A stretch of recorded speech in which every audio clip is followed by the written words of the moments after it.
Gracias la oportunidad de estar acá con ustedes. Me parece importantísimo que utilicemos realmente la tecnología de esta manera. En un mundo globalizado no hay por qué no aprovechar de él y que la educación sea realmente una herramienta sencilla que se pueda hacer usando todo esto. Pues como lo decía Ale, yo soy cirujano vascular, oriundo de Costa Rica, de San José, Costa Rica. Y luego estuve haciendo mi fellowship en Alemania. Algunos de ustedes tal vez reconocerán al grupo en Leipzig, que tiene una trayectoria muy importante. Y bueno, pues estuve por allá por unos 3 años. Y luego de eso, eventualmente decidí venir a Estados Unidos. No me tomaban nada de todo lo que había hecho anteriormente en otros países, incluyendo incluso lo de Alemania. Y tuve que hacer mi residencia por tercera vez acá en Estados Unidos. Y bueno, inicialmente en la Universidad de Arizona y ahora estoy muy contento acá en la universidad, en Baylor College of Medicine en Houston, en el Hospital St. Luke's, que es donde Cooley y Bakey fueron realmente los pioneros de la cirugía cardíaca al día de hoy.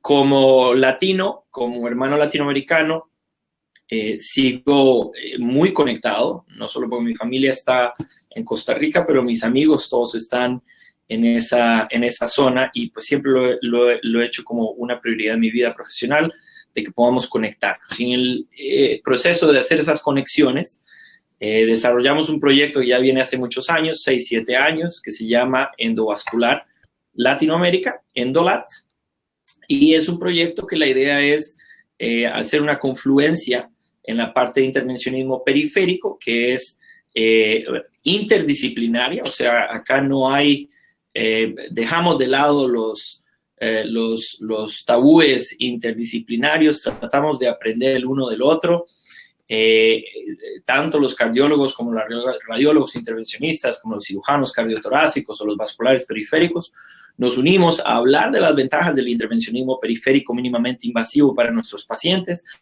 a aprender del uno del otro, técnicas, guías, accesos, etcétera, y se ha hecho realmente una muy bonita hermandad, una fraternidad. Ya vamos casi para el 5º, 6º año.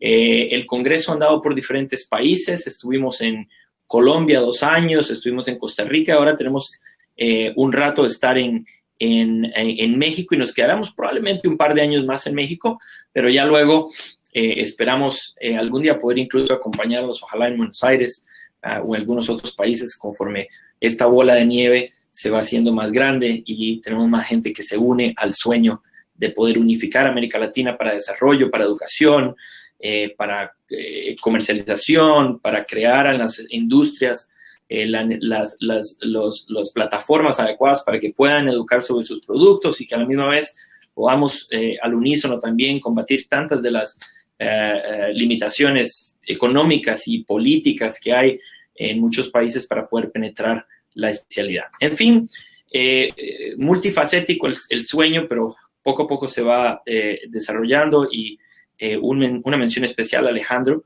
que ha sido de verdad uno de nuestros guerreros de batalla y se ha unido al sueño y creo que Ale es una persona que nos ha inspirado y que ojalá que les inspire a ustedes también esa unidad que deberíamos de tener en América Latina. En fin, con eso dicho, yo creo que lo que Alejandro me invitó hoy a hablar un poco es de la terapia femoropoplitea y cómo lo hacemos nosotros acá. Y poniendo esta práctica, uniendo esta práctica, tuve que ir a ciertas, incluso a compartirles casos de hace más o menos 10 años, para poder explicarles el proceso y el desarrollo hasta donde hemos estado y cómo la terapia en particular era sobre el manejo de la recanalización subintimal, pero de esa mano voy a ir agarrando ciertos elementos tecnológicos y cómo se han desarrollado hasta el punto de lo que usamos ya hoy en día un poquito más frecuente. Y por supuesto que de una u otra manera el hablar de la recanalización subintimal, que yo siempre digo es más como subadventicial, es de una u otra manera separar un subgrupo de pacientes que tienen una complejidad por encima del usual. Es el paciente que tiene usualmente un TASC-C o un TASC-D, o sea, lesiones anatómicamente bien extensas, en donde el simple cruce con una guía no se hace tan sencillo. El auditorio es una pregunta para ustedes. ¿Son todos cardiólogos intervencionistas? Tenemos un cirujano. Ok. Bueno, para los que no han nunca abierto una arteria en carne viva, yo me traje un banano, que me encanta explicar siempre esto con un banano. ¿Y por qué? Porque el banano es como, siempre les digo, el banano, imagínense que es la arteria femoral superficial. Imagínense que esta arteria femoral superficial está ocluida.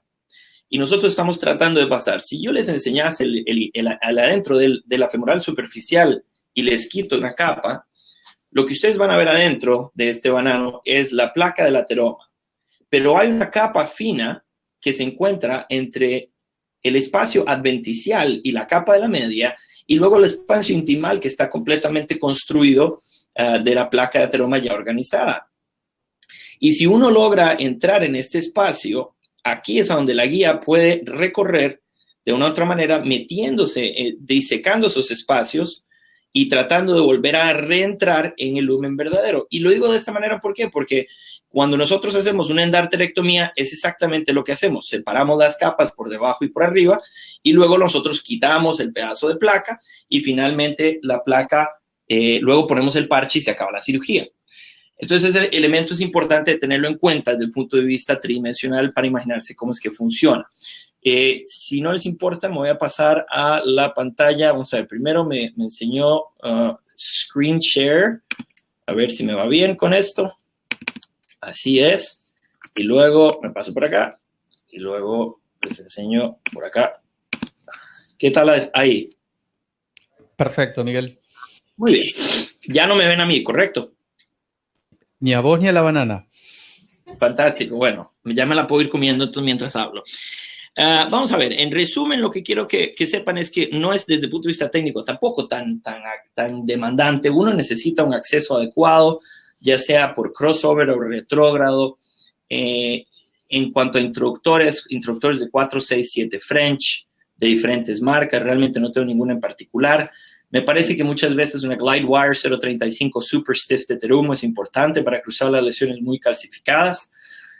Y luego los otros caballos de batalla míos son la UE18 de Boston, la Command 014 de Abbott. Y como soporte podemos utilizar ya sea diagnósticos en 4 o 5, que me gusta usar los Bernstein muchísimo, o los Angled Glidecraft, o luego ahora hay una nueva familia de Terumo que se llama los Navicross, que están muy bien también. Y finalmente una 0.18 además de CXI, es un microcatéter de Cook, que tiene tiene como un braid adentro metálico que le da una fortaleza más de lo usual para su catéter. Y finalmente la reentrada, porque muchas veces el problema con las disecciones subintimales o subadventiciales es que cuando uno llega al punto de la reentrada, y por eso digo yo que es subadventicial y no subintimal, el concepto, es que cuesta volver a entrar al lumen. O sea, el grado de disección uno lo puede seguir infinitamente al final de la arteria, porque uno puede separar las capas. Entonces es importante que en el momento en donde hay nuevamente un lumen verdadero, deberíamos de tratar de entrar para evitar que esa disección se lleve más allá de lo normal. Ahora, si lo vemos desde un punto de vista histológico, es un fenómeno muy interesante. Pueden ver ustedes en las figuras, y bueno, históricamente hay que ir a darle las gracias de esto a Aman Bolia, que es un tipo que está en Inglaterra, que es un indio que se migró a Inglaterra hace muchos años y fue uno de los primeros que desarrolló la técnica. Y ustedes lo ven ahí donde uno pone un catéter angulado, empuja la guía, crea ese loop, ese uso, y empuja el loop hasta llegar al punto normal. Cuando uno hace, vean ustedes en el cross-section, así aquí azul, cuando uno hace la angioplastía, uno está realmente rompiendo la placa, comprimiendo todo hacia un lado y creando un neolumen, que interesantemente ven ustedes en la foto de abajo, se crea una íntima adentro de ese lumen, o sea, hiperproliferación intimal adentro del lumen subadventicial, y entonces es casi como generar una nueva arteria. Sin embargo, ese proceso hiperplásico es muy agresivo, razón por la cual ha habido falla terapéutica en muchos de estos casos moviéndose hacia adelante. Entonces, cuando vemos a lo que está escrito, y para aquellos que son de una mentalidad un poco más clásica, todas estas lesiones que son las tipo C, las tipo D, las lesiones extensas, aquí es donde vamos a utilizar esta técnica, y las recomendaciones, las guías, al menos del TAS, que son las guías transatlánticas, hablan de que el consenso dice que esto es más bien de cirugía. Ahora, el problema en la actualidad es que tenemos una pandemia de operadores atacando las afenas mayores.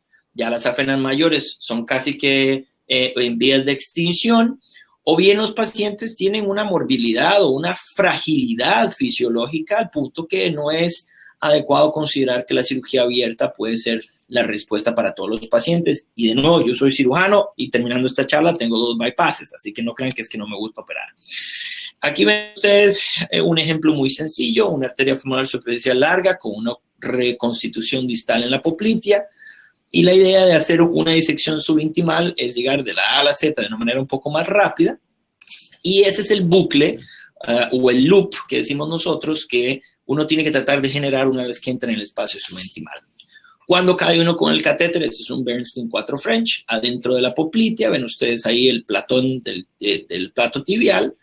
Entonces hace una confirmación de que está en el lumen, pasa la guía, y es en ese momento donde nosotros podemos hacer una dilatación de toda la estructura. A mí me gusta usualmente, una vez que cruzo estas lesiones, trabajar sobre guía 0.18, porque hay toda la gama de balones, al igual que la gama de stents que pueden viajar sobre esto. Y en este caso usamos un stent largo para todo el segmento subintimal. Ahora, esto es un caso que es del 2008, que hice más o menos en el 2008. ¿Y por qué lo digo? Bueno, porque en el 2008 era muy típico, era usual que nosotros viéramos con normalidad hacer lo que llamamos un full metal jacket, que quiere decir de la A a la Z le metemos metal a todo eso, y ya con el tiempo obviamente nos hemos venido a dar cuenta que tal vez esta no es la característica idónea. Ahora, el metal usualmente va en la zona de la CTO, por lo tanto, uno realmente no está de otra manera violando potenciales sitios de puente, sobre todo si el sitio de reentrada se hace de una manera muy responsable, sin extender la disección subintimal más allá de donde uno debería de extender la disección subintimal. Siempre nos gusta hacer flexiones de la rodilla, porque este elemento, esta femoral superficial, como bien lo saben todos, es un elemento muy móvil y hay tracción, rotación, extensión de esa zona, y es importante al final de una angiografía hacer una angiografía con la rodilla doblada y se da cuenta uno de problemas técnicos que podrían llevar a una oclusión aguda del stent. Algunos de los datos que tenemos nosotros ya sobre publicaciones en particular de la angioplastía subintimal, de nuevo con el profesor Bolia, nos habla de permeabilidades a 12 meses de 55%, salvamentos de extremidad en el 89% y éxito técnico en el 85.7%. Ahora, ese éxito técnico hoy por hoy realmente ha subido casi a un 95-97% y ya les explicaré un poco de los detalles. Cuando vemos las permeabilidades, aquí los gráficos me parece que están un poco distorsionados, no crean que es la conexión, pero está hablando de la diferencia entre, en el primer gráfico izquierdo habla de lesiones mayores a 25 centímetros versus lesiones menores a 25 centímetros y ven el impacto en la Kaplan-Meier donde demuestra una pérdida importante en la permeabilidad del conducto. Luego, si hay enfermedad de la femoral superficial más distal, llegando a la poplitea 1, también tiene un detrimento en la permeabilidad del conducto. Las lesiones TASC más avanzadas versus las menos avanzadas, y si el paciente tiene no vasos de salida. Entre menos vasos de salida, la permeabilidad longitudinal es menor. Entonces, en el análisis de multivariables, lo que demuestra es que entre más larga la lesión, entre menos vasos, entre más distal la lesión y entre más calcificación, peores van a ser los resultados longitudinales de los pacientes. Ahora, la reentrada no siempre resulta fácil y vean ustedes que en este roadmap uno pensaría que allá 1 centímetro de ese bucle cae uno directo. Aquí donde les estoy enseñando, esa es la arteria. Pero lamentablemente cuando llegamos a tratar de hacer esa reentrada, Vean que lo que pasa con la guía es que la vía abraza, casi que hace un anillo alrededor de la arteria, y siempre digo yo que la mayoría de los anillos de nuestras vidas son muy difíciles de quitarse de encima. Entonces, este es un anillo en donde sería importantísimo tratar de tener algún sistema de reentrada. Los sistemas de reentrada ya son viejitos, han estado algunos años con nosotros, pero nos sacan de problemas de una manera muy rápida. Este es un catéter de reentrada que cuando estamos atrapados proyecta una aguja que tiene un lumen y nos ayuda a llevar una guía a la parte endoluminal distal, a la zona de donde está la obstrucción, de manera que podemos asegurar la guía en ese segmento. Hay dos sistemas de reentrada, de hecho hay 3 o 4 sistemas de reentrada. Cada una de las compañías realmente tiene lo suyo. Medtronic tiene uno que se llama el On-Tier, Boston tiene uno que se llama el Off-Road, Philips, que era antes de Medtronic, tiene el Pioneer, que está relacionado con una punta de IVUS, y Cordis tiene por ahí el Outback. Así que hay muchas opciones en general, obviamente entre más tecnología tenga como esta que se hace guiada por ultrasonido intravascular para hacer la proyección de la aguja de una manera más precisa, es obviamente más cara, necesita uno tener el dispositivo de ultrasonido intravascular de Philips. Mientras que los demás utilizan como el On-Tier, como el Outback y como el Off-Road, utilizan más bien técnicas de fluoroscopía. La eficacia terapéutica reportada está aproximadamente del 95 al 100% de estos casos. Y en particular, cuando hablamos de problemas subintimales con reentrada, vemos que la permeabilidad es bastante competitiva. Ahora, esto es patencia primaria. La mayoría de nuestros pacientes tienen un seguimiento ultrasonográfico y nosotros a las 2 semanas, a los 3 meses, a los 6 meses y luego una vez al año de ahí en adelante les hacemos ultrasonido y tenemos un nivel de intervenciones de una u otra manera preventivas para mantener la permeabilidad primaria asistida de nuestros pacientes.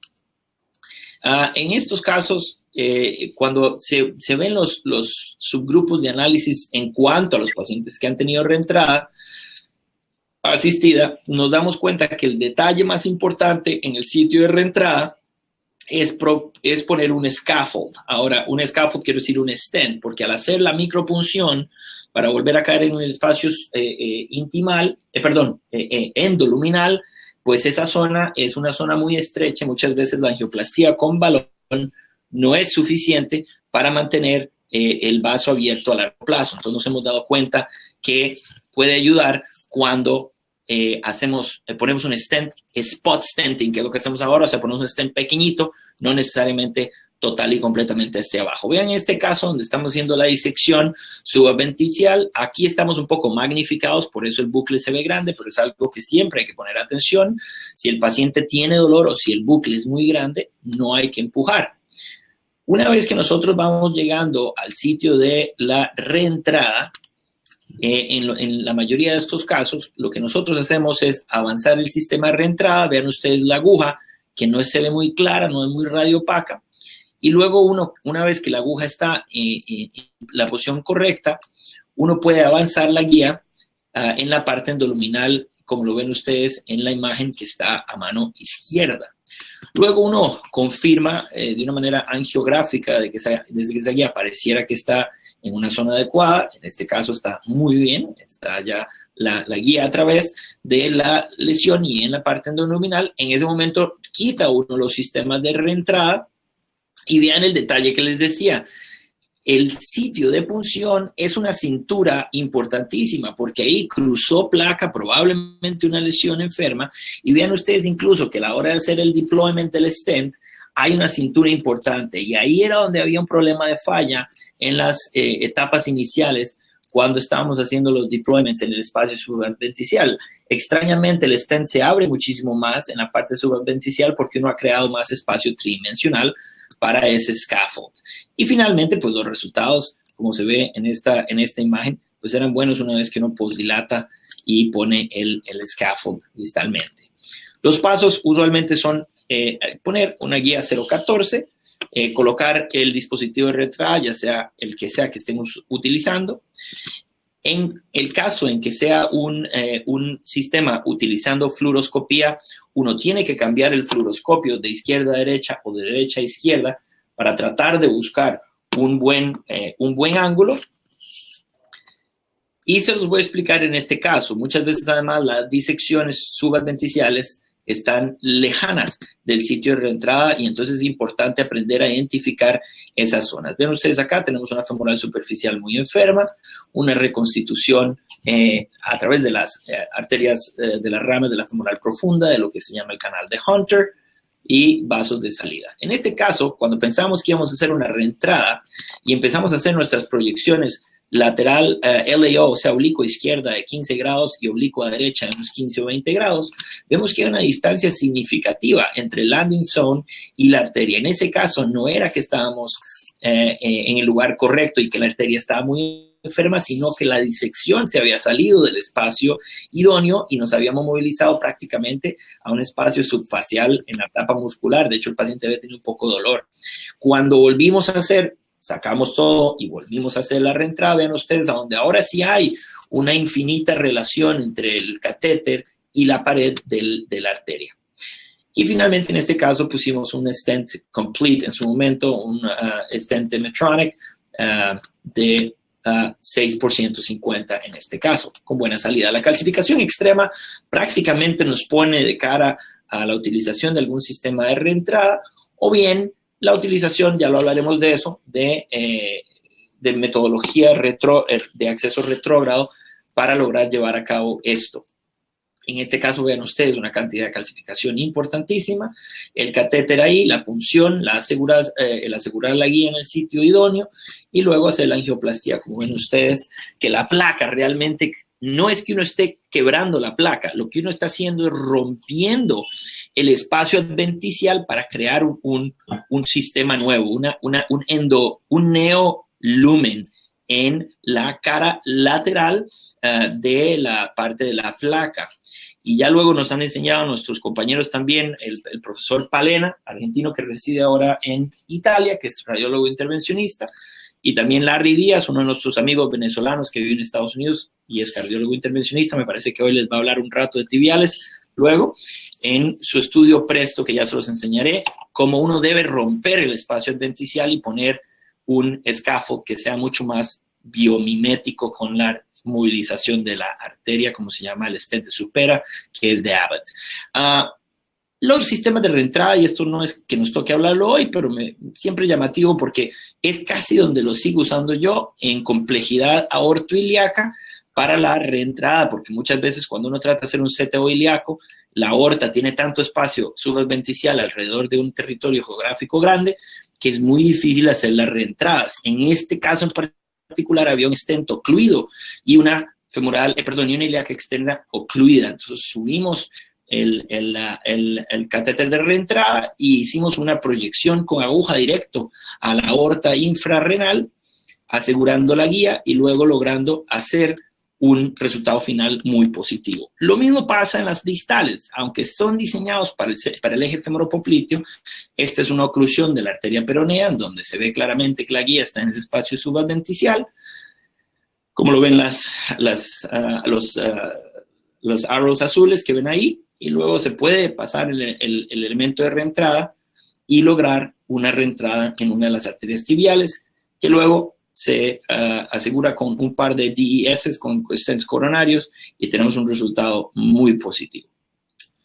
Antes de hablar de la parte retrógrada, siempre me gusta contar de dónde vengo. Sigo siendo muy orgulloso de haber estado en Costa Rica, haber hecho medicina general ahí, haber estudiado cirugía general también por allá. Y bueno, esas son fotos de mis grandes amigos y mis profesores que me enseñaron en su momento y nunca dejo de agradecerles. Luego el paso por Alemania, un paso muy, muy lindo. 3 años de una radiación intensa, pero además mucho trabajo, mucha buena educación, y vean, como ustedes lo ven en la mesa, una de las cosas que más me hace falta es que entre caso y caso podía uno tomarse una cervecita, podía tomarse un vinito y no había ningún problema, podía seguir uno un día de 14 a 16 horas con un traguito por aquí y por allá, cosa que ya en Estados Unidos se mueren si lo haría.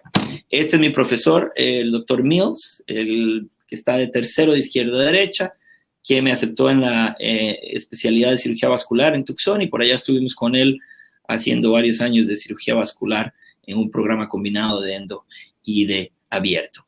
En fin, les cuento un poco la razón por la cual yo no uso tantos sistemas de reentrada que pueden ser de muchas maneras caros e inaccesibles en cuanto al mercado de América Latina, es usar la tecnología retrógrada. ¿Qué quiero decir con eso? Pues usando un sistema, un vaso alternativo retrógrado, puede hacer uno un acceso desde abajo y hacer un cruce subintimal o subadventicial de abajo para arriba. Y luego hacer un cruce de arriba para abajo y tratar de buscar la manera en que se encuentran las guías en ese espacio. Ustedes en cardiología lo hacen, estoy seguro que ustedes tienen programas avanzados. Los cardiólogos le tienen denominación a esto, le llaman el CART y el reverse CART. Yo no le llamo así, yo nada más le llamo una guía de abajo y otra de arriba, pero yo sé que ustedes ya le han puesto algunos nombres a eso un poquito más sexys que lo que yo les estoy diciendo. Bueno, seleccionar el vaso de acceso retrógrado es importante. Hacer el acceso con micropunción, insertar la guía 018 para asegurar que está en la parte intraluminal, quitar la aguja y avanzar el microcatéter. Y ojo, yo no uso introductores cuando hago un acceso retrógrado para recanalizar. Yo solo uso el microcatéter y la guía a través de la piel. Conectar las guías en este antegrade, retrograde y generar un through and through, la misma que se usa para las aortas complejas, cuando uno mete una guía desde la femoral y la saca por la subclavia o la saca por la braquial y crea un through and through. Eso es lo que usamos nosotros para situaciones complejas en vasos femoropoplíteos. Ahora, normalmente tienden a ser más lesiones tibioperoneales y no me voy a meter en eso mucho porque lo va a hablar Larry en un ratito. Tratar apropiadamente y luego hacer endohemostasia, que quiere decir que ese huequito de 0.018 que uno hizo para crear el acceso, luego uno lo cierra con un baloncito a 2 atmósferas desde adentro. Llevo 18 minutos, Ale, ¿está bien si vamos a 30? ¿Me das unos 10 más para terminar esto? 40 también, 50, lo que sea falta. Bueno, vamos bien, no te preocupes que no son tantas, no los aburro tanto. Cuando digo seleccionar el vaso apropiado, la mayoría de las veces es que esta técnica se usa para vasos tibiales complejos y la teoría del angiosoma o esa parte tridimensional de tejido viable en el pie, en donde está la lesión isquémica, que se nutre por una arteria en particular, se hace importante a la hora de tratar de decidir cuál vaso, si es que uno va a hacer una intervención única de un vaso o ya bien múltiple de vasos. Los accesos se pueden hacer abajo por la dorsal del pie, se pueden hacer detrás del maleolo a nivel de la tibial posterior, pero también para particularmente el segmento femoropoplíteo, a mí me gusta hacer los accesos altos. Este es un acceso anterolateral de la arteria tibial anterior o un acceso alto de la peronea, también de una manera anterolateral, recordando que entre la tibia y el peroné hay una capa fibrosa que se llama la membrana interósea, muy fuerte, y entonces cuando uno pica la aguja, prácticamente tiene que darle un ángulo casi de 60, 70 y hasta a veces 80 grados para cruzar esa membrana interósea. Y la tibial posterior, pues también a veces se puede hacer de un nivel alto, pero yo recomiendo la tibial posterior porque ya queda muy profundo en el músculo, hacerla siempre a nivel del maleolo. Ustedes ven acá la aguja de punción, ven la imagen longitudinal del ultrasonido, para lo cual siempre les recomiendo usar un hockey stick, se llama un probe, el accesorio de ultrasonido se llama el palo de hockey, que da simplemente una profundidad de 2 centímetros, pero una resolución perfecta donde uno ve la pared anterior y posterior del vaso, ve incluso la aguja y ve la guía entrando. Y si hace acceso en la peronea, precisamente por su posición más profunda en la pierna, a mí me gusta hacerlo bajo fluoroscopía, como lo ven ustedes acá. Este pequeño video demuestra la aguja de micropunción. En el momento en que accesamos la arteria peronea, ven ustedes la salida del flujo, y en ese momento donde nosotros insertamos la V18 de 150 centímetros de una vez en el acceso. O sea, nosotros no usamos microagujas de acceso, usamos la guía terapéutica de una vez que hacemos el acceso. Recordar que la calcinosis de la media es muy importante y estos vasos a veces son extremadamente calcificados y como ven ustedes casi que se mueven, se alejan de la aguja, pero a veces hay que darle de verdad casi que un estacato fuerte y asegurar la aguja, como lo ven ustedes en este acceso a nivel de la parte proximal de la dorsal del pie. Una vez que esa guía está ahí, lo que hacemos es, en el 99% de las veces, es la imagen superior izquierda, que lo que ven es el microcatéter de CXI, que hay muchísimos microcatéteres, seguro que ustedes tienen algunas otras marcas, pero es un catéter de 0.18. Me gusta que tiene la parte metálica interior, por lo cual le da más pujabilidad, empuje o pushability. Y abajo ven ustedes la opción de poner además un acceso retrógrado para poder, si uno tuviera una lesión un poco más compleja, al poner un acceso de 4 French pequeño, un radial, que ustedes también lo manejan bastante allá. Yo sé que Alejandro casi que todos sus catéteres no se hace radiales, me pasa regañando que no se hace radial yo, pero bueno, algún día me enseñará y miré para allá para que me enseñe un poco más. Pero bueno, ahí puede uno insertar catéteres diagnósticos y cambiar para guía 0.35, pero de nuevo es raro tener que hacer la combinación y a mí en personal no me gusta porque en el 2018 cuando publicamos esta técnica en Alemania, las complicaciones que tuvimos de acceso fue cuando utilizamos introductores más grandes. Una vez que nosotros tenemos la combinación, y esto obviamente es un vaso tibial, este es el tobillo en una toma lateral, la idea es hacerle el mismo bucle. ¿Se acuerdan el bucle de Aman Bolia que nos enseñó hace muchísimos años? Es lo mismo que hacemos para las tibiales. La idea es generar ese bucle que se puede ascender y cruzar la lesión. Now, una vez que llegamos a la parte endoluminal, digamos que ya cruzamos una tibial ocluida, vean ustedes que lo que hacemos usualmente es recuperar la guía 0.14, esto es una Command Wire 0.14, y lo que hacemos es que la insertamos en un catéter diagnóstico que está ya puesto desde arriba, por ejemplo, en este caso. Con un torque, cambiando la direccionalidad del catéter diagnóstico, hace uno el empalme o logra meter el asa de la guía dentro del catéter diagnóstico y ya queda uno listo para remover esa guía a través del acceso, ya sea de vía contralateral o el acceso femoral común que puso uno de una manera anterógrada. Hablemos de un caso muy rápido, no es que quiero hablar de tibiales, pero demuestra la viabilidad de esta técnica. Un paciente que tenía un bypass de la femoral común a la tibial posterior, que tenía una úlcera en la parte del talón y que lamentablemente no seguía bien. Él tenía un bypass de alta resistencia, pero que estaba abierto y en el ultrasonido decía que tenía la tibial posterior a la cual se había hecho la anastomosis, distal a la anastomosis, se reocluía la arteria tibial posterior. Esta es la imagen de ese paciente y vean ustedes que lo que tiene es este bypass, esta profunda, casi que pues, ni le veo arteria femoral profunda, y un bypass que se anastomosa a la parte distal de la tibial posterior. Pero luego, como ven ustedes en la cara lateral de este pie, no hay tibial posterior, hay una rama que se está saliendo de la tibial posterior y que luego de una u otra manera llega a perfundir la arteria plantar lateral del pie, pero realmente la parte retromaleolar de la tibial posterior que iría al angiosoma de la tibial posterior en la arteria calcánea lateral o media no está presente.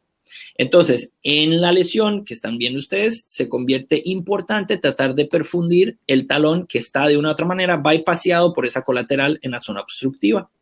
Por miedo a crear algún problema en eso, decidimos hacer un acceso retrógrado y generar luego, a tratar de encontrar la arteria. Lo interesante de cuando hace uno el acceso retrógrado a este nivel es que uno se da cuenta que hay una cantidad de arterias que estaban abiertas en la circulación del pie que era imposible de verlas desde la parte superior porque no hay presión de perfusión suficiente para demostrarnos. Pero ven ustedes que aquí en este roadmap logramos asegurar en vía endoluminal, en la plantar lateral, en lo que pareciera que es un lumen que yo pensé que estaba obstruido, pusimos un microcatéter simplemente para hacer una geografía y ven ustedes la cantidad de anatomía que estaba escondida. Se ve incluso la lateral plantar y la lateral medial en su bifurcación y es a partir de ese punto donde realmente está el CTO de la tibial posterior. Así que bueno, haciendo el uso que les decía anterior y con el torque tratando de romper ese espacio subadventicial conforme vamos cruzando, luego hicimos la reentrada del caso vean ustedes que tenemos aquí una guía de Terumo, que es una gold tip, esa que ven ustedes moviéndose. A mí me encanta esa gold tip de Terumo, pero estaba cayéndose siempre en la colateral y logramos eventualmente entrar un poquito en el espacio denticial y finalmente empujar la guía desde abajo. Esto los autores lo llaman safari, que es cuando tenemos un flossing, aunque fue descrito en la femoral superficial. Eso funciona en las tibiales, ¿no? Que es tener una guía que de una u otra manera te funciona como un body wire y la guía se abraza, sigue un poco la hidrofilicidad de la otra guía y entra en el lumen. Una vez que teníamos esa guía cruzada, hicimos la recuperación de la misma manera que les dije anteriormente, donde ponemos un catéter diagnóstico y la guía se inserta dentro del catéter diagnóstico para hacer el through and through. Y una vez que teníamos el through, en este caso hicimos aterectomía de toda esa zona con el láser. Usamos el láser que antes era de una compañía que se llama Spectranetics, pero acaba de ser comprada hace 2 meses por Philips. Entonces el láser de aterectomía de Philips. Y finalmente el fenómeno de endohemostasia, donde logramos cruzar la lesión y hacer angioplastía con balón de todo el elemento, encontrando finalmente que había una arteria ahí, que teníamos la posibilidad de anteroperfundir la calcánea lateral, como la ven ustedes, y vean el blush positivo en esta wound blush WB positivo, que llevó a este paciente a sanar. Bueno, volviendo al tema femoropopliteo y por qué el acceso retrógrado acá no sirve, y ya con eso me despido con un caso más, me parece. En este caso no teníamos yo le he escuchado a alguna gente decirle el pezón, no, yo qué sé, a mí me parece apropiada la palabra, me parece que es mejor llamarle no sé, la cápsula, el cap proximal de la femoral superficial, pero aunque hice 3 vistas diferentes, no encontraba el cap de la femoral superficial proximal, pero sí había una reconstitución distal. Entonces, como ven ustedes, lo que hacemos es que podemos abrir el drape, le hacemos un hueco y preparamos esa zona medial. Les voy a dar un poquito de zoom para que vean ustedes. Y bajo roadmap podemos hacer una punción retrógrada de la zona de la arteria de la femoral superficial o de la poplita en su primer segmento y luego hacer la recanalización retrógrada. ¿Qué es lo que pasa con esto? Cambiaste un sistema de reentrada de $3,000 por una guía y una aguja de $10. Ahí se ve el roadmap donde se hace, uno encuentra una zona bien sanita de la arteria, hace el acceso y una vez que uno tiene el acceso, en este caso pusimos un microintroductor porque no habíamos podido cruzar sin el microintroductor, aunque no me gusta hacer esto precisamente porque esta zona sí puede dar complicaciones ese huequito. Pero como ven ustedes, la guía hace lo mismo, a la recanalización retrógrado, hacemos el mismo bucle y luego más importante que eso, vean ustedes como ese bucle, una vez que uno lo empuja, él va a decirnos prácticamente dónde estaba la femoral superficial, dónde estaba la común, que no estaba claro inicialmente. Este es un casito más viejo, en donde no usamos en particular el catéter diagnóstico para remover la guía, pero lo que hicimos fue nada más poner un snare y sacar esa guía para completar el through and through. Eso ya es muy raro que lo haga, me parece innecesario gastar plata haciendo eso. Y es un paso adicional. Bueno, esta es la parte final de la endohemostasia. Vean cómo el balón queda, mientras uno saca el introductor, queda el balón adentro y ya luego le hacemos un poco de presión también desde afuera. Como ven ustedes ahí, mis dedos lamentablemente exponiéndose a la radiación. Pero finalmente, una vez que termina, vean ustedes qué bonito y no hay extravasación del flujo y este paciente salió con un pulso pedio palpable después de ese caso. Este caso es un caso un poquito más complejo, solo para demostrar en una oclusión de la femoral superficial, me devuelvo para que la vean, oclusión femoral superficial, pero intra-stent, que puede ser un reto muy importante a veces para estar en el espacio endoluminal.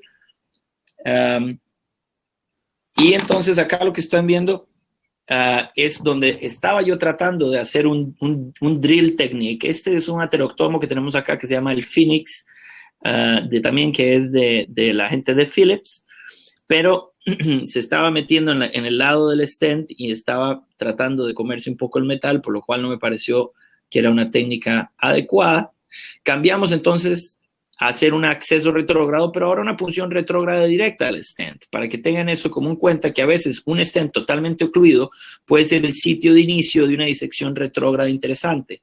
En lo que ven ustedes acá en la cara lateral, se ve la aguja donde están penetrando en el stent y empujamos el bucle creando esa disección retrógrada neointimal. Ahora, lo interesante de este caso es que logré poner el microcatéter, como ven ustedes, no usé un introductor, hice una disección retrógrada de la zona, como se ve en la foto número 1, y en la foto número 2 ven donde la guía simple y sencillamente no cruzaba, no logré encontrar de alguna manera el espacio que yo quería buscar. Entonces, en ese punto era ofrecerle al paciente ya un bypass, pero teníamos la posibilidad de hacer una segunda disección retrógrada y tratar de estar en un espacio más adecuado. Entonces, finalmente digo, bueno, vamos a hacer una punción de la tibial anterior alta, y esta es la punción de la tibial anterior alta en este caso.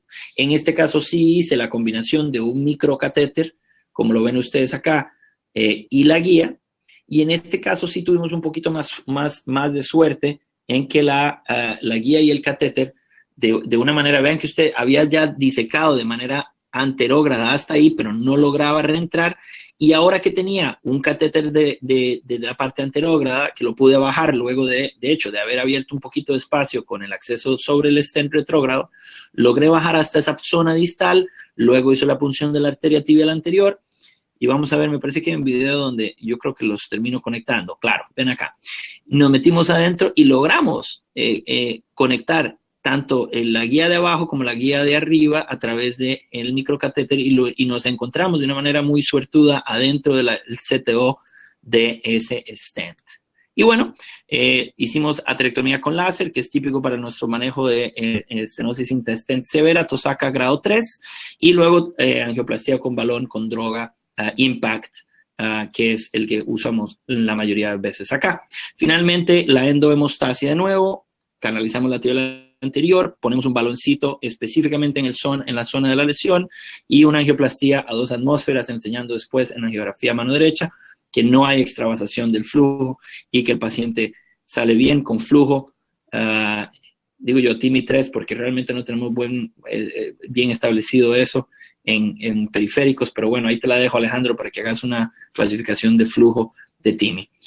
Este es el zoológico que tenemos al día de hoy en cuanto a tecnología para la femoral superficial. Hay muchísimas, todas tienen yo creo que características muy particulares, pero bueno, lo que sí se demuestra es que lo más nuevo está a la izquierda, encontrando el Zilber PTX, que ya tiene que tiene droga, paclitaxel, encontrando el Supera, que es tecnología mimética, y por supuesto, ya más avanzado veremos lo que llaman DART. Sé que hay una charla de eso, así que no me lo menciono, pero es hacer aterectomía selectiva con uso de balón con droga, que también ha dado resultados muy buenos. Voy a dejar esto acá y voy a cerrar nada más diciendo que hay muchísima tecnología. Es el último paso y creo que es lo que en donde podrá haber muchísima conversación en los años por venir. Creo que estamos en un punto, digo yo, que se ha hecho estamos en un momento donde ya lo que tenemos es, ¿cómo decir? Ya tenemos tanta especificidad tecnológica en donde se hace mucho más responsable la pregunta de qué tanto es lo que hay que hacer. Ya sabemos que lo podemos hacer, ya sabemos que podemos poner una guía del dedo del pie hasta la carótida. Ahora la pregunta que yo creo que es importante, madura y responsablemente hacer es qué tanto hay que hacer, cuántos vasos, qué tipo de stent, qué es la manera de seguir estos pacientes, cuál es el mejor tratamiento médico. Ahora tenemos el uso de anticoagulantes que han demostrado reducción en la mortalidad de estos pacientes. En fin, muchísimas de esas preguntas van a venir, pero por lo menos quería compartir con ustedes hoy lo que Alejandro me pidió, que es un poco el desarrollo técnico que tenemos al día de hoy y que usamos a diario para tratar a nuestros pacientes que tienen lesiones del eje femoropopliteo complejo. Y con eso les agradezco muchísimo. Ale, creo que me pasé por unos 6 minutos. Lo siento mucho, pero bueno, tal vez tenemos rato para unas preguntitas antes de que nos retiremos y que ustedes sigan en su curso tan bonito que tienen hoy.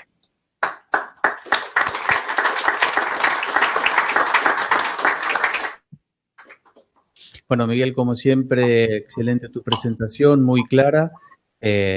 Acá estábamos algunos comentarios con respecto a los accesos que, por nuestra situación económica, los países latinos, utilizar todos los dispositivos a veces es imposible. El hecho de usar láser, nosotros lo usamos únicamente para seleccionar las diapositivas y poder ver qué diapositiva estamos viendo. Se nos complica la recanalización. Un par de puntos que quería compartir, me has enseñado entre varias cosas que a veces cuando hay, más que todo a nivel de las tibiales, unas oclusiones calcificadas muy importantes y si es complejo el acceso anterógrado o retrógrado, estabas desarrollando una técnica que era de punzar directamente sobre la placa de calcio. No sé si lo seguís haciendo, si lo recomendás, no lo recomendás, como una estrategia económica, sin láser, para poder desarrollarla. Sí, yo le digo a eso el fracking.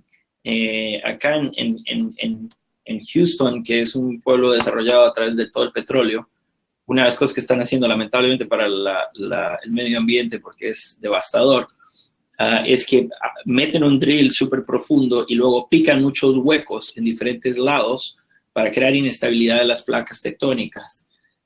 Y entonces eso se llama fracking. Y entonces, una vez viendo a un japonés que estaba haciendo algo parecido, me pareció que podía ser algo interesante. Entonces, cuando tenemos segmentos calcificados que están hipercalcificados, dos problemas pueden pasar.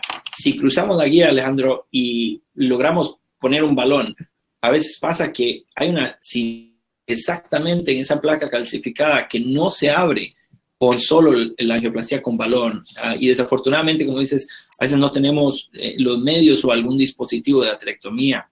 Entonces, uno se viene desde afuera y la idea es que a través de los rayos X, uno con una aguja percutánea de acceso, la aguja de acceso normal que tenemos nosotros de micropunción para efectos de las placas de las tibiales, bajo rayos X uno puede perfectamente hacer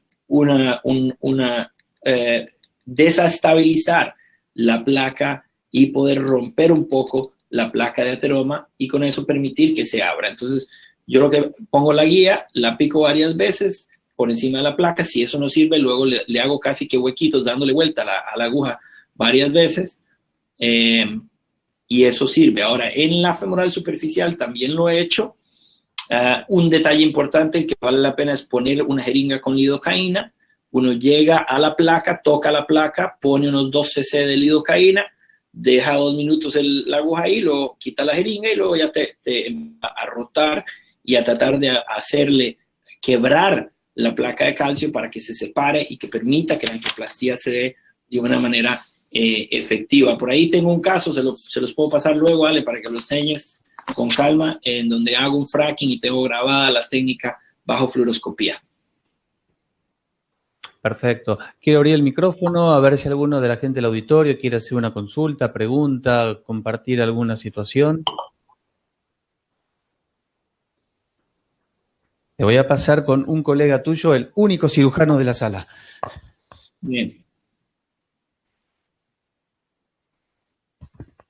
Hola, soy Marcelo Patarroca. Bueno, te felicito por la conferencia, la verdad que impresionante, pero también lo que veo impresionante es la cantidad de materiales que tenés para resolver los problemas, que acá es el problema que tenemos. Mi pregunta es, con toda esa tecnología, ¿cuándo operás, en el caso de bypass, con oclusión del eje femoropopliteo? Te lo digo así, realmente el claudicante lo operamos muy rara vez. Estamos haciendo estrategias de ejercicio dirigido. Estados Unidos acaba de aceptar como un tratamiento médico y entonces ya lo cubren las aseguradoras que por muchos años no lo cubría. Entonces ahora tenemos los centros que hacen rehabilitación cardíaca son a los que les mandamos los claudicantes primero. Y les damos a todos silostazol si no tienen ningún problema. Ya si el paciente entra dentro de una, o sea que ya eso sigue siendo un claudico que se está muriendo, que no puede hacer su vida, que no puede trabajar, que es un cartero, yo qué sé, y lo vamos a operar, entonces entra la parte de determinar la anatomía y determinar la presencia de un conducto autólogo. Si es una lesión de complejidad baja, casi nunca lo vamos a operar. Le vamos a hacer ya sea aterectomía con balón con droga o si son zonas focales, algún stent con droga. Ya ahorita vamos a tener el Eluvia de Boston, que también ha dado unos resultados longitudinales muy buenos. Y si la anatomía es muy compleja, es decir, es una extensión 4, un TAS-D, es una cosa como así como estas larguísimas que viste, ahí usualmente hacemos un bypass y con vena, o idealmente. Incluso aunque sea suprapatelar, que es algo que yo lo he escuchado mucho, que compañeros que dicen, bueno, si yo lo hago suprapatelar, me gusta usar el Gore-Tex para guardarles la vena para un bypass más distal. Nosotros usamos vena de entrada y los resultados son superiores en general, independiente de dónde la anastomosis se haga. Las cosas cambian un poco cuando hablamos de isquemia crítica en relación a que muchísimos de los pacientes ya vienen con estos estados de fragilidad importantes.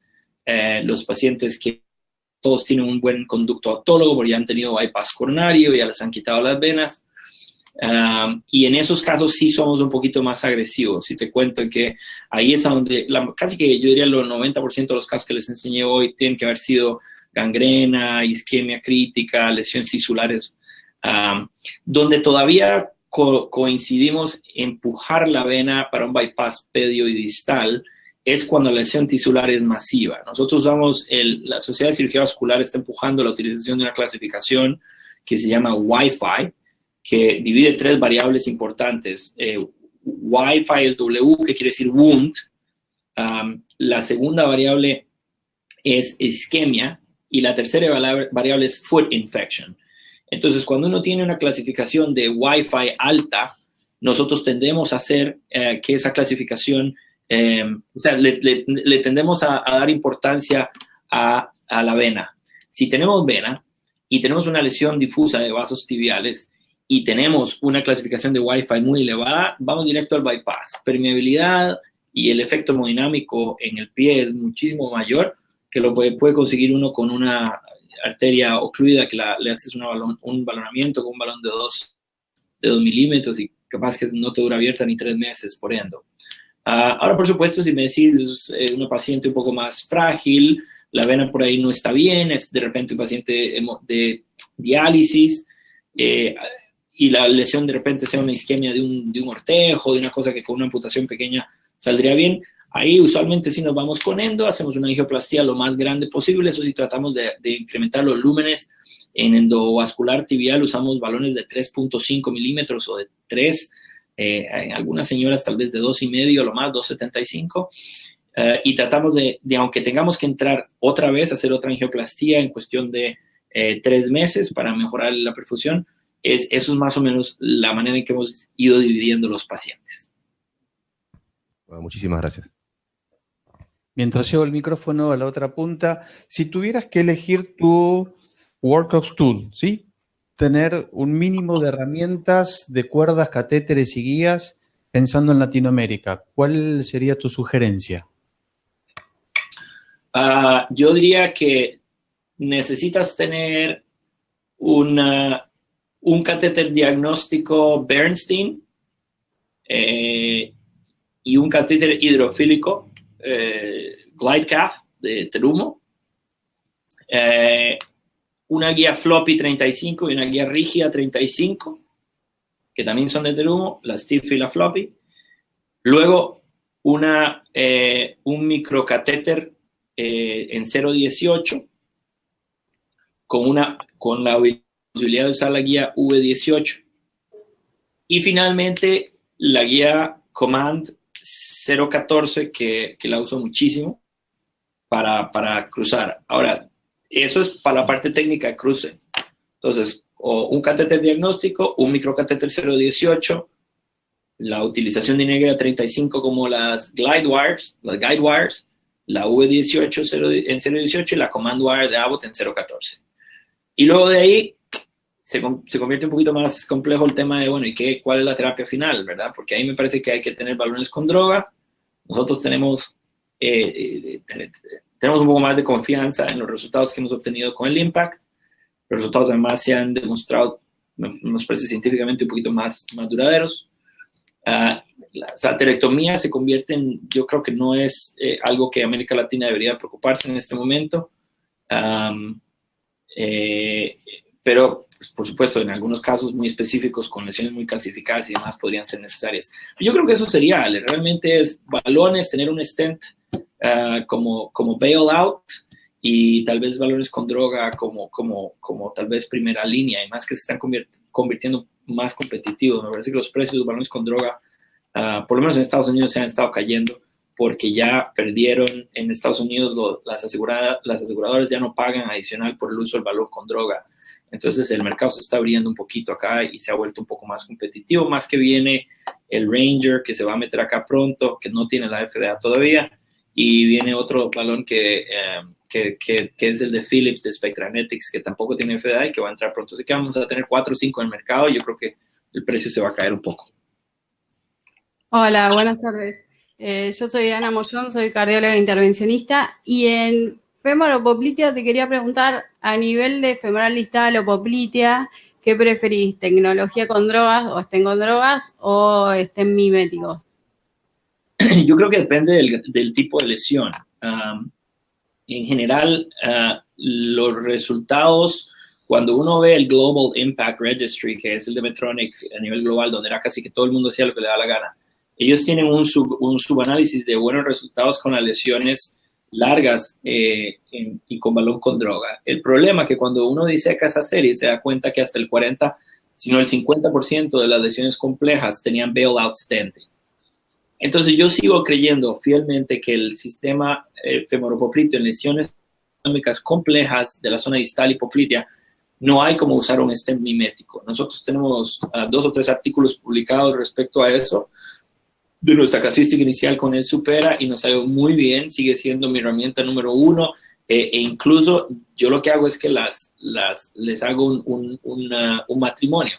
Yo preparo la arteria con el Impact y luego pongo un Supera y hago una combinación de 2 tecnologías para largo plazo. Pero sigo pensando que si me pones a escoger un producto para la parte distal, tiene que ser la tecnología mimética. Si es lesión estenótica, ya no es algo complejo, no es un CTO, me parece que un balón con droga es más que suficiente. Preguntas van a surgir muchas, pero lamentablemente tenemos que seguir con el programa. Así que, Miguel, más que muchísimas gracias. Seguramente nos vamos a ver varios de nosotros próximamente en el Solasi, en donde tengo entendido que vas a estar en un par de pláticas. Y tiempito después del Solasi viene en Dolat, que también es en México. Así es, y les comparto nada más esto, a ver cómo lo hago una vez más, a ver cómo hago para compartir, les comparto muy rápido. ¿La estás viendo ahí o no? Sí, perfecto. Bueno, este es el foro del cual te hablaba anteriormente. Esto es en Dolat, como ven acá, del 22 al 25 de agosto. Esperamos más o menos 1,000 médicos llegando y tenemos compañeros de la industria, toda la industria. Y bueno, está abierto el registro para aquellos que quieran. También entiendo que a través de la industria hay algunas becas que vamos a estar ofreciendo, porque ya ellos, por asuntos de compliance, no les pueden llevar directamente, pero a través de nosotros sí pueden adquirir muchas invitaciones. Y bueno, esta es la página en Dolat. Cuando tengan un tiempito, les acompaño a verla. Tenemos una cantidad de reproducciones masivas, pero más importante, tratamos de enseñar dónde están los congresos en América Latina, quién está haciendo qué, a dónde se están dando las cosas, y tenemos también casos en vivo, pueden ver casos clínicos, tenemos las publicaciones, tienen ustedes la posibilidad de ver todos los casos en vivo. Usualmente hacemos 20 casos en vivo durante los congresos, así que bueno, hay muchas cosas lindas y los invito a participar en Dolat. Hay trabajos libres también que se dieron para este año. En fin, tenemos muchas cosas bonitas, así que bueno, ahí se los dejo. Ojalá que tal vez nos podamos ver en Ciudad de México, y si no, en alguna otra parte del mundo pronto. Los quiero mucho, muchísimas gracias por el espacio que me dieron. Me siento muy honrado el que me hayan dado este espacio. Alejandro, un abrazo a vos, un beso, muchísimas gracias a todos.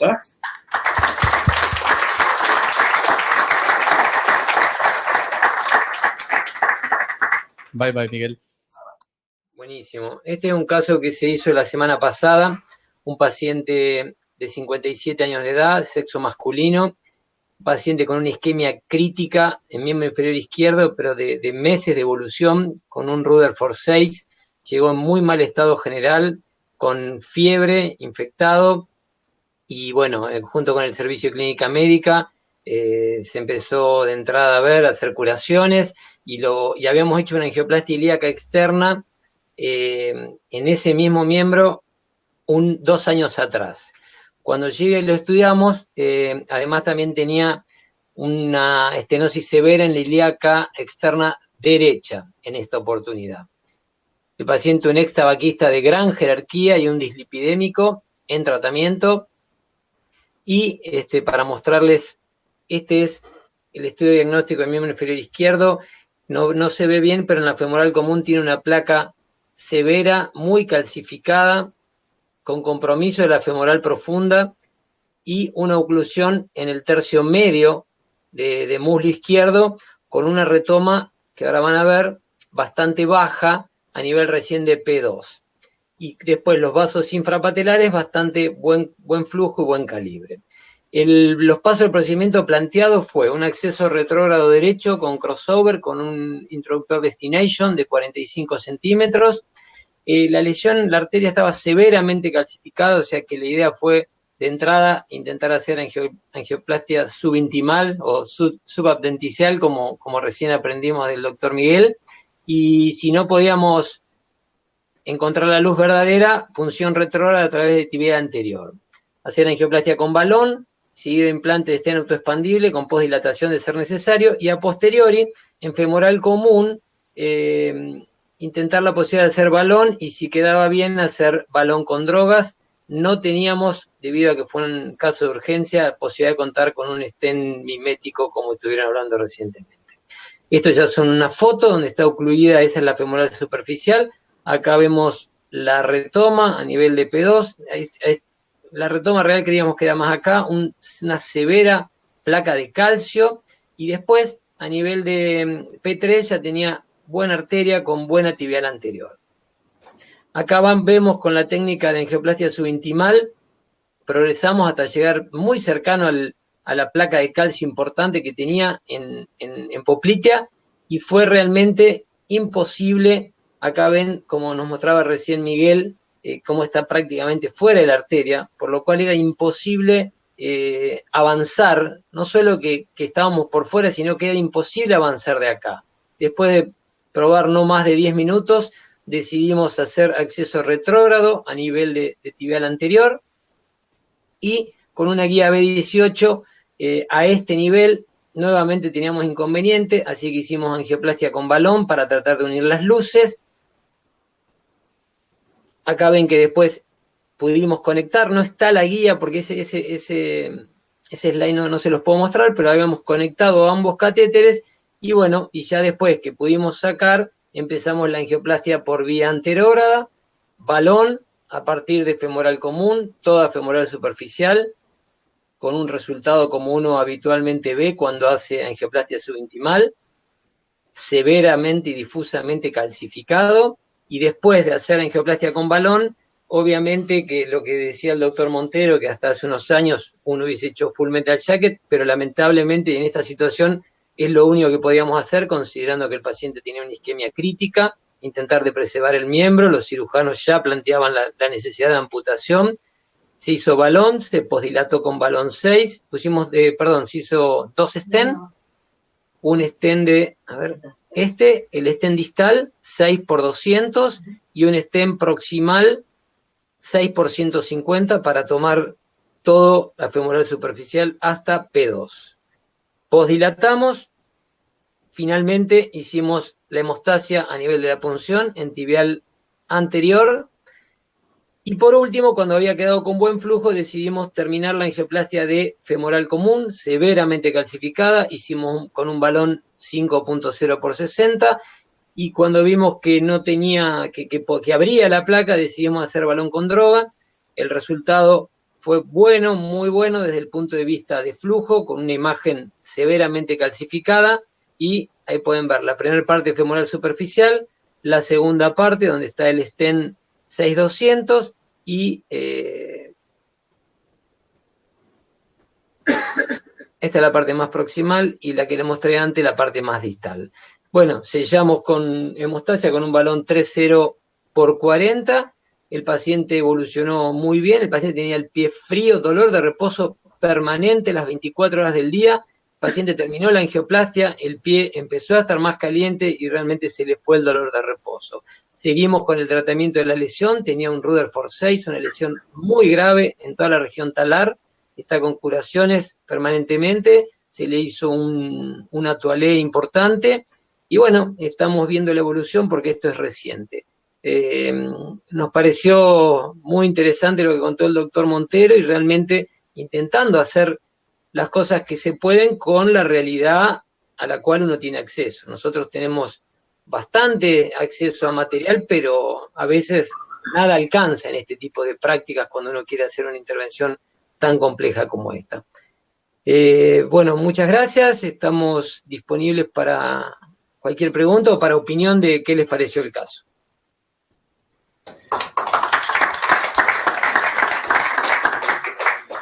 Muy buen caso, muchas gracias. ¿Alguna pregunta en el auditorio?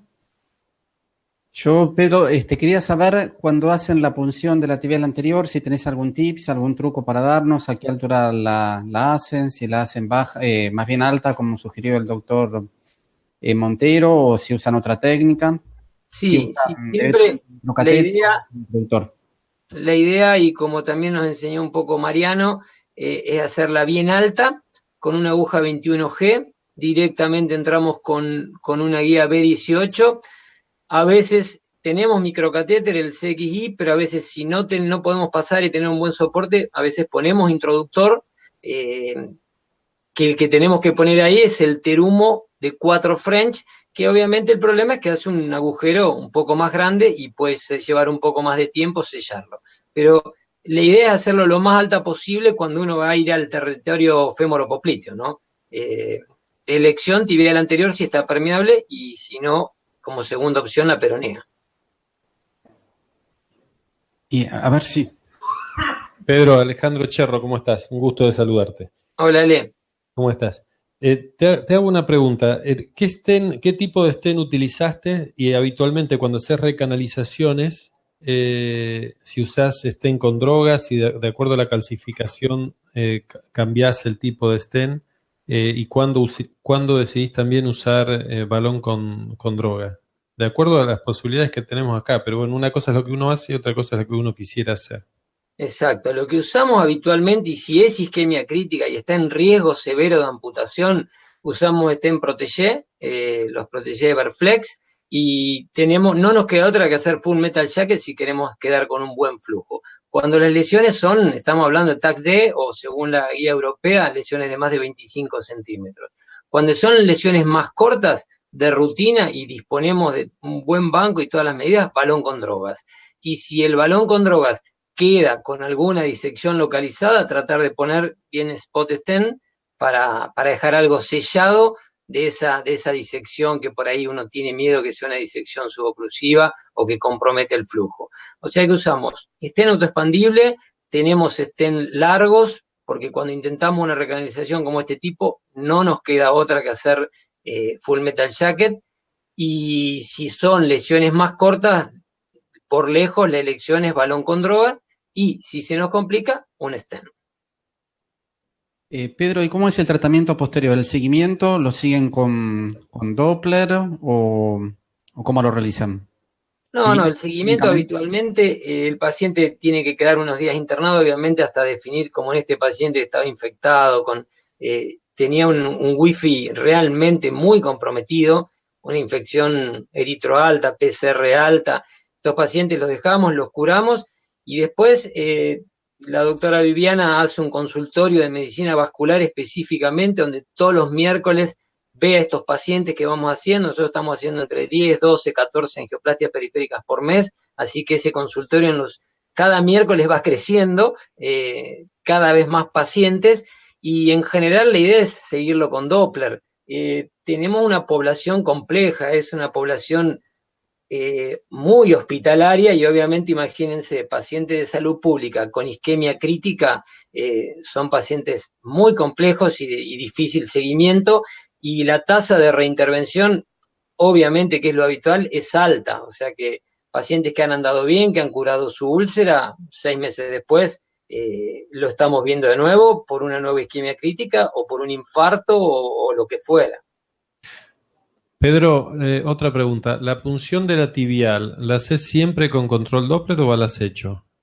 No, en general con control radioscópico. No, tenemos Doppler, pero estamos muy acostumbrados a hacerlo con roadmap. O sea que lo hacemos siempre por angiografía. En este paciente en particular se veía tan bien con el calcio que prácticamente no lo necesitamos. Pero guiado por calcio, guiado por roadmap y última opción, el Doppler. Lo que estamos intentando es hacer Doppler. Eso también Viviana estuvo en Italia con Mariano y estamos tratando de reproducirlo. Las punciones anterógradas, hacerlas guiada por eco y no guiada por radioscopía. Pero lo que pasa es que tenemos mucha experiencia guiada por radioscopía porque fue la que aprendimos y la que hicimos desde hace muchos años, así que queremos hacer esto porque obviamente nos vamos a irradiar menos, es conveniente y si uno lo ve trabajar a Mariano y ve que es tan factible la punción guiada por eco que es muy interesante.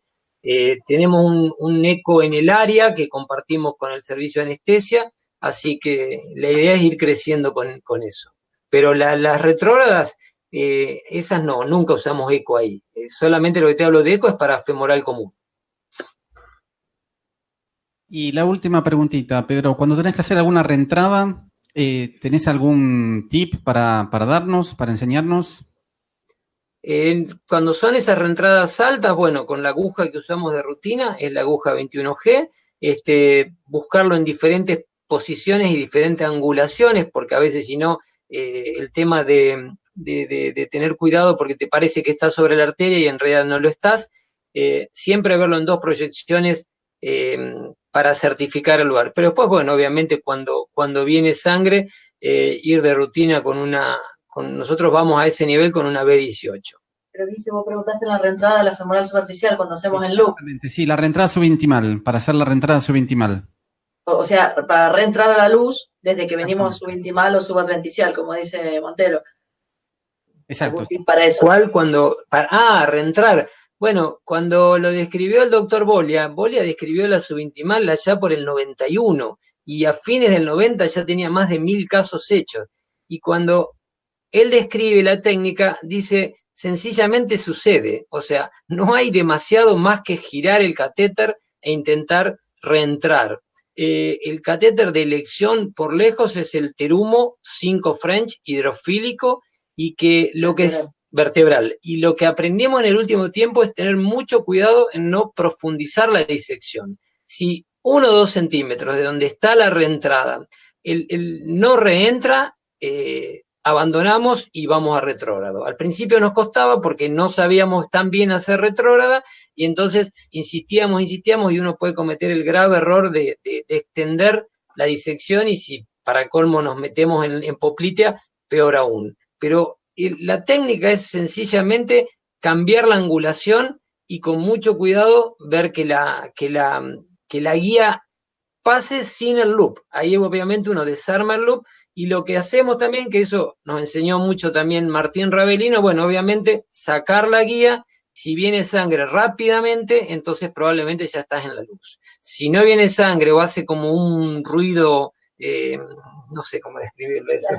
Sí, como algo seco, es que todavía estás en disección. O si la sangre viene muy tardíamente y muy poquitito, estás en disección, tratar de no inyectar, porque si inyectas contraste, lo único que haces es profundizar la disección. Lo importante siempre es tratar de no ir tan distal, porque recordemos que la opción de última es que hagan un bypass, con lo cual esa zona bien crítica entre la entrada de P1, P2, no ser digamos, agresivo e irte más allá de esa zona para no comprometer una probable landing zone de un bypass. Perfecto, bueno, de acuerdo. Muchísimas gracias por la presentación. Este aplauso es para ustedes. Bueno, muchas gracias. Bueno, hasta prontito y gracias de vuelta. Chao, Guillermo. Chao.